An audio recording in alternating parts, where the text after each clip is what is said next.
Surrounded by 8,000 enemies, the Battle of Pryor Creek. 8,000 warriors against 1,200 defenders. The largest Native American alliance ever assembled was about to unleash destruction upon the Crow people. From a mother's relentless quest for vengeance to a warrior's ultimate sacrifice, this is the story of the Battle of Pryor Creek, a legendary clash. Join us at Native Legends and History Stories as we uncover this extraordinary tale of survival. Hits himself over the head's heart stopped as he reached the hilltop. Below him stretched an endless sea of warriors, 8,000 Sioux, Cheyenne, and Arapaho braves, their weapons glinting in the early light. The massive force was positioning for a charge that would destroy everything his people held dear. Without hesitation, he turned his horse and raced back to warn the Crow camp. His warning sparked immediate action. 10 of the Crow's most seasoned warriors, knowing they faced near certain death, volunteered to meet the advancing army head-on. Their mission was clear: buy enough time for their people to prepare defenses. Behind them, the camp transformed into a fortress, with warriors rapidly constructing barriers from teepee poles and covers. The battle that would unfold that day emerged from years of escalating tensions. The Sioux frequently raided Crow territory, participating in Counting Coup, a prestigious tradition where young warriors proved their worth through acts of bravery and tactical skill. These raids intensified as the westward expansion of the United States pushed the Sioux and Cheyenne from their traditional lands in North and South Dakota. Forced westward into Crow territory, what began as ceremonial warfare evolved into increasingly violent confrontations. 2 remarkable survivors would preserve this story for future generations. In 1910, a Sioux warrior who fought that day made an unprecedented choice. He settled on the Crow reservation with his wife, bridging the gap between former enemies. His detailed accounts found their match in the stories of Child in the Mouth, a Crow warrior who never tired of sharing his first-hand experience of the battle. The seeds of this massive conflict were planted in early summer 1859, when a Crow war party killed a promising young Dakota Sioux warrior. The young man had already earned the prestigious right to wear an eagle-feathered war bonnet through his numerous successful battle coups. His death shattered his mother's world. Every evening for a year, she led her son's horse through the camp, his war bonnet tied to the empty saddle. As she passed each teepee, her challenge rang out: "Is there no man among the mighty Dakotas who will take this horse and avenge my son?" Her relentless mourning found its answer in an unexpected warrior. Brave Wolf, a young man nursing his own deep wounds after his family rejected his chosen bride, sought an honorable death. When his sisters and aunts publicly refused to arrange his marriage, declaring they would never accept the woman he loved, Brave Wolf made a fateful decision. He joined a warrior society known for its suicidal oath to die fighting for their people. The next time the grieving mother made her rounds, Brave Wolf stepped forward and grasped the horse's reins. The crowd fell silent as she declared, "At last, a brave one has taken my son's horse." In that moment, Brave Wolf's personal pain transformed into a catalyst for what would become the largest intertribal battle in the Northern Plains. The crowd that gathered recognized they were witnessing the birth of something momentous, though none could predict the extraordinary events that would follow. The drums of council echoed across the Dakota camp as tribal leaders gathered to discuss Brave Wolf's fateful decision. Rising Star, the eldest war chief, his face marked with the scars of countless battles, stepped into the center of the circle. His weathered voice carried the weight of decades of warfare. What we witness today is far more than one warrior's choice. Through Brave Wolf's actions, we, the Dakota Nation, now stand at the threshold of our most ambitious undertaking. Rising Star paused, lifting his pipe to the 4 directions before continuing. "I have consulted the sacred signs. If the Great Spirit has guided us to this moment, we must proceed with wisdom. The Crow, the Raven people, may be few in number, but their warriors are known for their cunning. Their tactics have frustrated our raids for generations. I propose we take 1 full year to prepare, not just to gather warriors, but to plan every detail of this campaign. The time has come not merely to fight the Crow, but to remove them entirely from these lands. The council's decision set in motion an unprecedented mobilization. As autumn painted the plains in gold and red, a second, larger council convened. Here, the Dakota leaders made a bold choice to unite not only their own bands, but to forge alliances with the Cheyenne and Arapaho nations. They selected their most persuasive speakers as emissaries, men known for their diplomatic skills and respected across tribal boundaries. These chosen emissaries embarked on their critical mission as winter approached. Each carried specific instructions: spend the entire winter season with their assigned bands, living among them, sharing stories of Dakota grievances against the Crow, and painting vivid pictures of the rich hunting grounds that could be claimed. They were to remind each band of past Crow offenses and speak of the glory to be won in this great campaign. The emissaries' influence proved remarkably effective. As spring flowers began dotting the plains, an extraordinary sight unfolded at the confluence of Big Goose Creek and Little Goose Creek. Band after band arrived, first the various Dakota groups, then the Cheyenne warriors with their distinctive war paint, and finally the Arapaho forces. Their combined camps stretched across the valley, with hundreds of tepees raising smoke signals to the sky.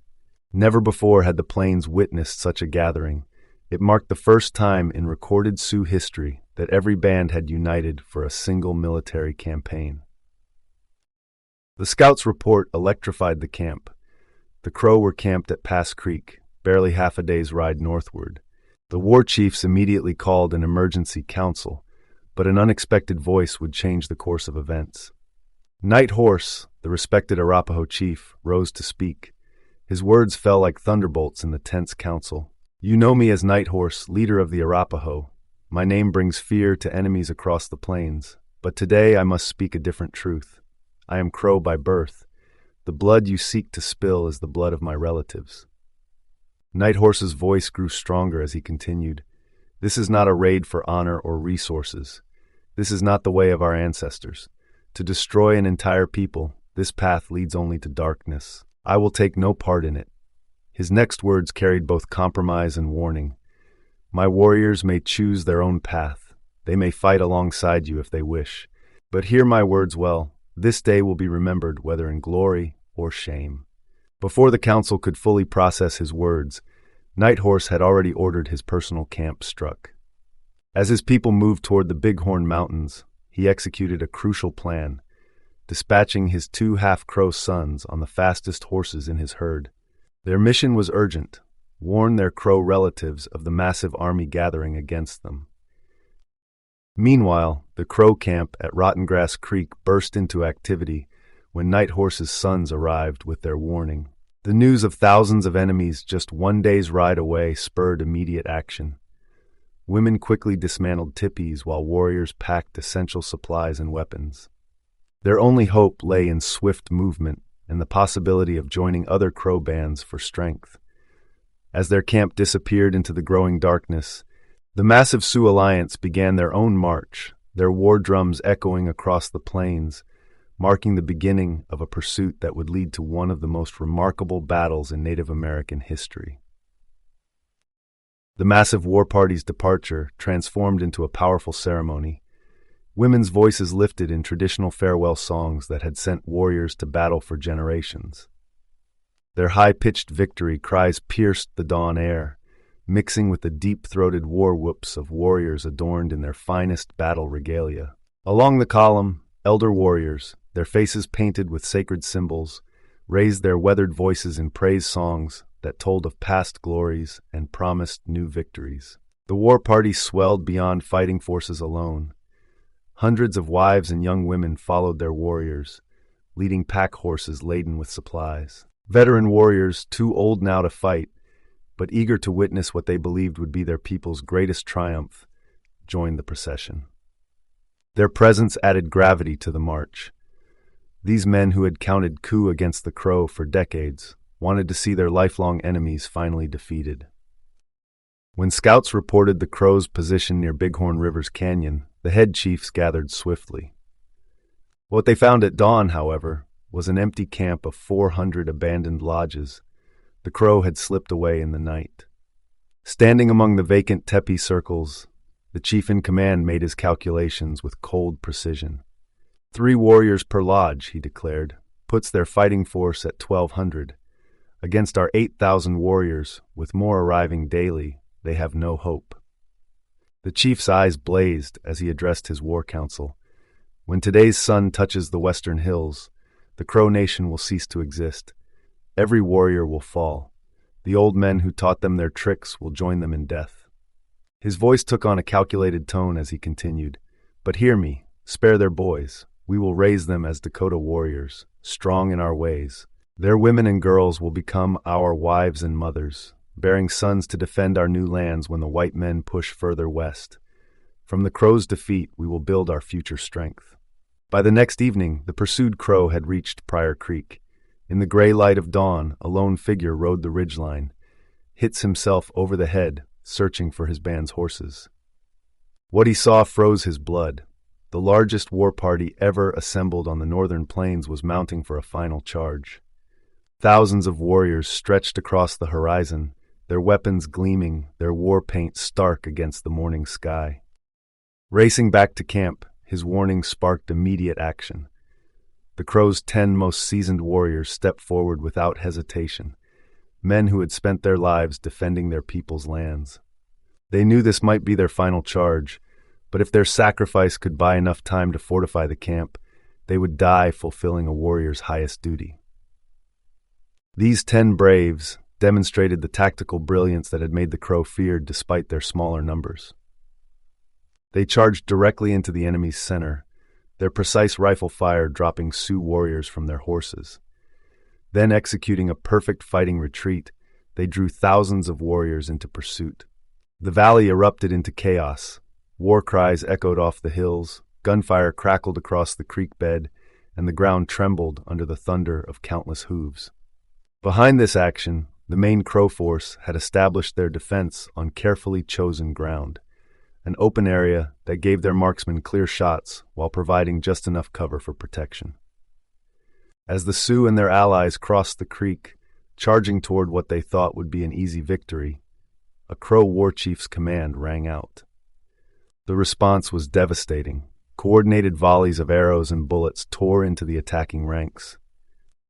The Sioux warriors, showing their own battlefield courage, regrouped and charged again. And again, the Crow's disciplined defense exacted a heavy toll. After several costly assaults, the attack suddenly ceased. An uneasy silence fell over the battlefield as the Crow warriors held their positions, weapons ready, waiting to see what this massive army would do next. At this crucial moment, a quick-thinking Crow warrior seized an opportunity to turn the tide. Riding boldly toward the massive enemy force, he used the ancient sign language of the plains to deliver a convincing bluff. 2 more Crow war parties were approaching to join the battle. Though no reinforcements were actually coming, fate had other plans. The Great Spirit seemed to intervene through nature itself. As the warrior returned to his lines, chaos erupted among the Sioux scouts. To the north, they spotted what appeared to be a massive dust cloud, the sign of an approaching war party. In reality, a large herd of elk, startled by the battle's thunder, had begun circling the valley, their sharp hooves kicking up clouds of dust. Before the scouts could realize their error, another alarm came from the west. A second enormous dust cloud approached at high speed. This time, a stampeding buffalo herd, driven to panic by the sounds of combat, created the illusion of yet another advancing army. Faced with what seemed to be the imminent arrival of Crow reinforcements, the Sioux war chiefs made a fateful decision. They ordered an all-out charge, hoping to break the Crow defenses before the phantom war parties could arrive. But the Crow lines stood firm, their disciplined volleys cutting down warriors with devastating accuracy. Then came the battle's most extraordinary moment. A lone Crow warrior appeared from the hills, wielding a sacred weapon, a 2-pronged spear crafted from elk antler. In what seemed like a supernatural display of courage, he charged repeatedly into the Sioux ranks. Bullets seemed to pass through him harmlessly as he struck down warrior after warrior with his ancient weapon. His fearless attacks became a symbol of Crow defiance against overwhelming odds. Inspired by this warrior's courage, the entire Crow defense suddenly transformed into an attacking force. Breaking from their fortified positions, they charged as one into the enemy ranks. The sight of the smaller force attacking with such ferocity, combined with the mysterious dust clouds and the seemingly invincible warrior, finally broke the Sioux Alliance's will to fight. What began as an organized retreat quickly devolved into a chaotic flight, with the lone Crow warrior pursuing them relentlessly. The mighty alliance that had gathered to destroy the Crow people waited 2 days at their camp, hoping for stragglers to return. When few arrived, the bands began to disperse, their dreams of conquest shattered by Crow courage, cunning, and what many would later describe as divine intervention. The Battle of Pryor Creek had ended, becoming a testament to how determination and tactical brilliance could overcome even the most overwhelming odds. 8,000 warriors left that day, believing victory was certain.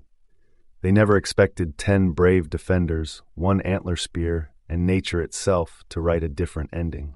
Thanks for watching. Our channel brings these forgotten victories back to life. Join our tribe of history lovers. Hit subscribe, become a member, and never miss another legendary tale of Native American courage.